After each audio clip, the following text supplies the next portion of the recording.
અમદાવાદના બાપુનગરમાં આગનો બનાવ બન્યો છે। આગની ઘટના બની છે।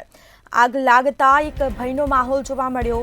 અમદાવાદના બાપુનગર વિસ્તારમાં આગની ઘટના બની, જેમાં ગત મોડી રાત્રે હીરાવાડીની દુકાનમાં અચાનક આગ લાગી હતી। તો બનાવની જાણ થતાં જ ફાયર વિભાગ છે તે સ્થળ પર આવી પહોંચ્યું હતું। ફાયર વિભાગનો કાફલો આવી પહોંચ્યો હતો। પાણીનો મારો ચલાવી અને આગ બુઝાવવાની કામગીરી છે તે કરવામાં આવી। શોર્ટ સર્કિટના લીધે દુકાનમાં આગ લાગી હોવાનું અનુમાન લગાવવામાં આવ્યું છે। અમદાવાદના બાપુનગર વિસ્તારમાં મોડી રાત્રે આગની ઘટના બની હતી।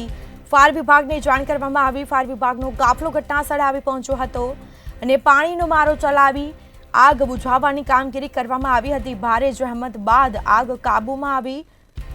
શોર્ટ સર્કિટના કારણે આગ લાગી હોવાનું અનુમાન લગાવવામાં આવ્યું છે। પાણીનો મારો ચલાવી ફાયર વિભાગે આગ ઉપર કાબુ મેળવ્યો।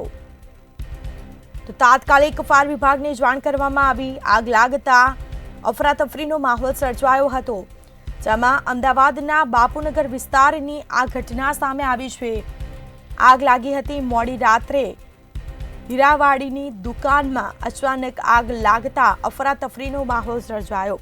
બનાવની જાણ થતાં જ ફાયર વિભાગ છે તે સ્થળ પર આવી પહોંચ્યું હતું અને સખત જ પાણીનો મારો ચલાવી અને આગ બુઝાવવાની કામગીરી છે તે કરી હતી, જેમાં શોર્ટ સર્કિટના લીધે દુકાનમાં આગ લાગી હોવાનું અનુમાન લગાવવામાં આવ્યું છે। તો શોર્ટ સર્કિટના કારણે આગ લાગી હોવાનું અનુમાન લગાવવામાં આવ્યું છે। ફાયર વિભાગ તાત્કાલિક પહોંચ્યું હતું તો દુકાનમાં નુકસાન થવા પામ્યું છે। વેપારીને નુકસાની વેઠવાનો વારો આવ્યો। બનાવની જાણ થતાં ફાયર વિભાગ સ્થળ પર આવી પહોંચ્યું અને પાણીનો મારો ચલાવી આગ બુઝાવવાની કામગીરી છે તે કરાઈ હતી।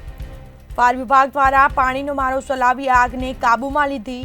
શોર્ટ સર્કિટના લીધે દુકાનમાં આગ લાગી હોવાનું અનુમાન લગાવવામાં આવ્યું છે।